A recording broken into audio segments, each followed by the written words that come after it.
last week we talked about Otto Warmbier. He was the student, the American student who was arrested while visiting North Korea on a 5-day trip. While he was there, he tried to remove a propaganda poster in order to bring it home. He was caught, tried, and convicted of hostile acts against the state, and he was sentenced to 15 years of hard labor. He subsequently had to be medically evacuated and returned to Cincinnati from North Korea last week because he was in a coma and completely unresponsive. Unfortunately, we got news today that Otto Warmbier died just a few days after being released from the North Korea detention.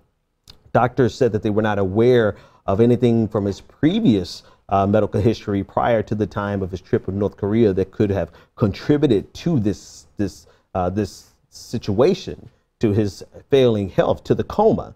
But nevertheless, he has died. His parents made a statement today, and I want to read that statement. They said, quote, "It is our sad duty to report that our son Otto has completed his journey home, surrounded by his loving family.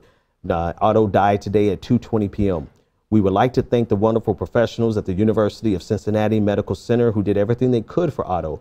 Unfortunately, the awful, torturous mistreatment of our son received at the hands of the North Koreans ensured that no other outcome was possible beyond the sad one we experienced today.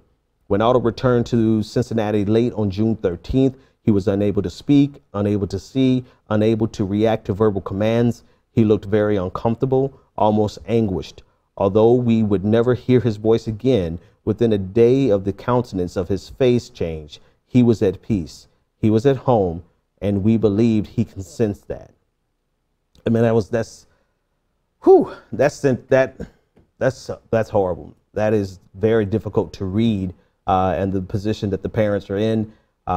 Here's what's interesting. The entire story is sad, but this makes sense now. At first, I couldn't understand why, after finding him guilty, North Korea so quickly released him. When they released him and he was in a coma, I said, okay, well, he's in a coma. That makes sense. They want to get him out of here, go get treatment in the United States. But now it's even more crystallized. It's even more crystal clear, rather, that they knew he was going to die. And the North Koreans did not want him to die while still in North Korea. Not that that changes the situation drastically, but it does put another angle on the situation that brings a potential of even greater hostilities. An American citizen dies at the hands of North Koreans, which suggests that it was torture, that it was their brutal treatment. It suggests that they are directly responsible for his death.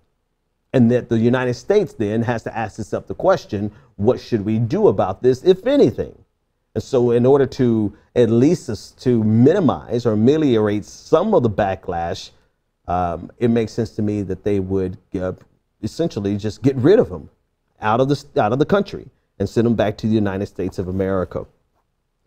It's just a tragic story, and he's dead, and his family obviously very hurt and very upset with the fact that this happened, and are looking to the United States to do something, to say something.